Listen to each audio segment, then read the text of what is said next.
Hello viewers, আসসালামু আলাইকুম। আশা করি সবাই অনেক ভালো আছেন। আজকে খুবই গুরুত্বপূর্ণ একটি ভিডিও নিয়ে হাজির হলাম। আপনারা কি নভেম্বর মাসে সবজি চাষে উৎসাহী? আপনারা কি জানতে চান এই মৌসুমে চাষাবাদ করার ক্ষেত্রে কোন কোন সবজি খুবই লাভজনক? হ্যাঁ ভিউয়ার্স, আজকের ভিডিওতে কিছু কৌশল দেখাবো। এছাড়াও অনেকে বলেন লাউ গাছের লাউগুলো জ্বালিয়ে এরকম নষ্ট হয়ে যাচ্ছে। অনেক সময় রোদের কারণেও হতে পারে, কিন্তু না, এমন কিছু কারণ রয়েছে যে জন্য এটি হয়। আর এই উপাদানগুলো দিতে পারলে আপনাদের জালির সমস্যা বা জালি নষ্ট হওয়ার সমস্যা হবে না। এছাড়াও এই মৌসুমে অর্থাৎ নভেম্বর মাসে সবজি চাষের বিস্তারিত জানতে পারবেন। চলুন দেখি। শুরুতে আসছে বেগুন চাষ। আপনারা নভেম্বর মাসে দেরি না করে অবশ্যই বেগুন চাষের পরিকল্পনা করতে পারেন। আপনারা যারা টবে কিংবা ছাদে কিংবা জমিতে বেগুন চাষ করতে যাচ্ছেন তাদের জন্য বেশ ভালো একটি সময় এই নভেম্বর মাস। আপনারা অবশ্যই হাইব্রিড জাতের বেগুনের চারা সংগ্রহ করে নিয়ে এই বেগুন চাষ আরম্ভ করে দিন, কেননা হাইব্রিড চাষের ক্ষেত্রে প্রচুর পরিমাণে দ্রুত ফলন হয়। এবার রয়েছে আলু চাষ। আলু চাষের মোক্ষম মৌসুম এই সময়। আপনারা প্রথমে জমি চাষ দেবেন। এবার জমি চাষ দেওয়া হয়ে গেলে ঠিক এরকম বীজ আলু সংগ্রহ করে নিন এবং খুব ভালোভাবে কেটে জমিতে বসিয়ে দিন। এবার খুব ভালোভাবে এর উপরে মাটি চাপা দিয়ে দিন। নিয়মিত পানি দিলে দেখতে পাবেন দ্রুত সময়ের মধ্যে আলু গাছ বেশ ভালো বৃদ্ধি পাচ্ছে এবং সার নিয়মিত দেবেন। এছাড়াও আপনারা নভেম্বর মাসে কিন্তু অবশ্যই শিম চাষ করতে পারেন। ভালো জাতের শিম রয়েছে বাংলাদেশে।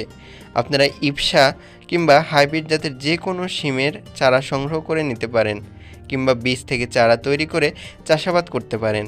বেশ ভালো লাভজনক এই মৌসুমে শিম চাষ করা। এছাড়াও আপনারা নভেম্বর মাসে মরিচ চাষের পরিকল্পনা করতে পারেন। মরিচ সারা বছরই হয়, তবে এই নভেম্বর মাস বিশেষ করে মরিচ চাষের জন্য বেশ উপযোগী।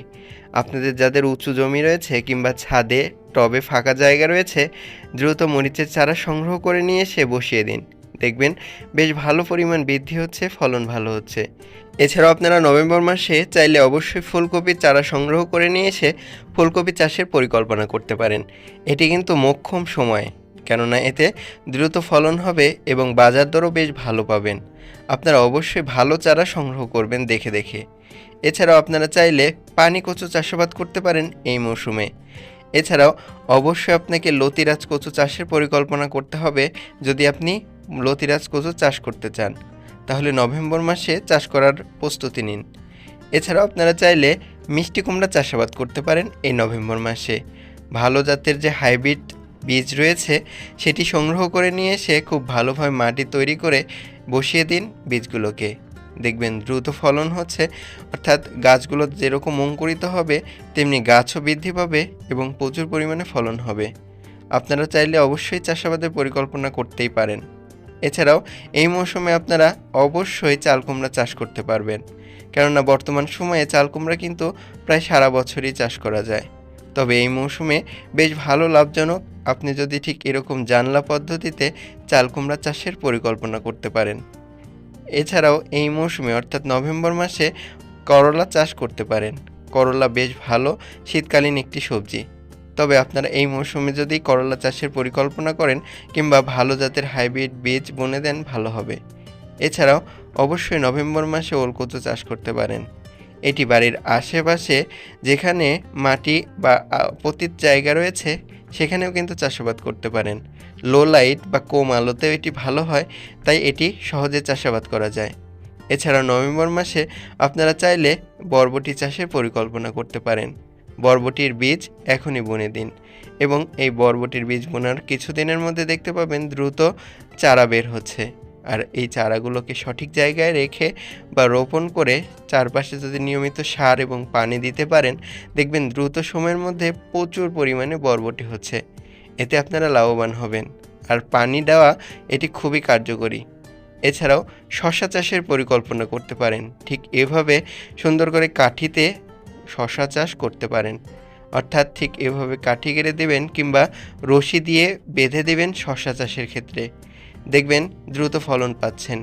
যারা ভাসমান শশা চাষ করতে চান তারা কিন্তু এই মৌসুমে অর্থাৎ নভেম্বর মাসে শশা চাষের পরিকল্পনা করে নিতেই পারেন। এছাড়াও আপনারা চাইলে নভেম্বর মাসে খুব ভালোভাবে পেঁপে চাষ করতে পারেন। পেঁপের ভালো জাতের চারা, যেমন কয়েকটি বলছি, রেড লেডি, গ্রিন লেডি, এইসব জাতের চারা সংগ্রহ করে নিয়ে এসে জমিতে সঠিক নিয়মে গর্ত করে সেখানে সার দিয়ে অবশ্যই গাছকে বসিয়ে দেবেন। দেখতে পাবেন প্রচুর পরিমাণ ফলন হবে।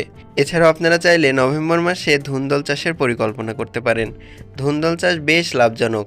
আপনাদের জমি যাদের পড়ে রয়েছে তারা অবশ্যই 2-4 টাকার ধুন্দলের বীজ সংগ্রহ করে নিয়ে আসুন, কিংবা হাইব্রিড জাতের ধুন্দলের বীজ সংগ্রহ করে নিয়ে এসে বুনে দিন। এছাড়াও আপনারা চাইলে এই মৌসুমে ঝিঙেও চাষ করতে পারেন। যদিও ঝিঙা গ্রীষ্মকালে হয়, তবে আপনারা চাইলে ছাদ বাগানে 2-1টি ঝিঙার বীজ বুনে দিতেই পারেন। এছাড়াও নভেম্বর মাসে আপনারা চাইলে সবুজ শাক কিংবা লাল শাক চাষাবাদ করতে পারেন। এছাড়াও ডাঁটা শাকও চাষাবাদ করতে পারেন। এছাড়া অনেকে বলেন লাউ গাছের লাউ নষ্ট হয়ে যায়, এজন্য অবশ্যই হ্যান্ড পলিনেশন করিয়ে দেবেন বিকালে, এবং হালকা করে এই যে পলিথিন দিয়ে বেঁধে দিন 1 থেকে 2 দিন।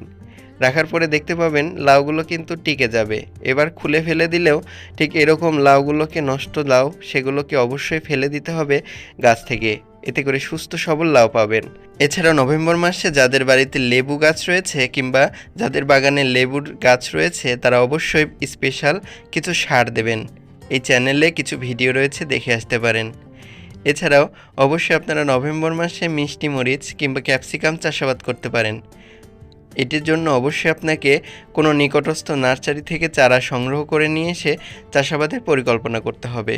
এছাড়াও নভেম্বর মাসে আপনাদের যাদের বাড়িতে টব ফাঁকা রয়েছে তারা অবশ্যই বিলাতি ধনিয়া চাষাবাদ করতে পারেন, কারণ এই সময় কিন্তু ভিগোরাস গ্রোথ হবে।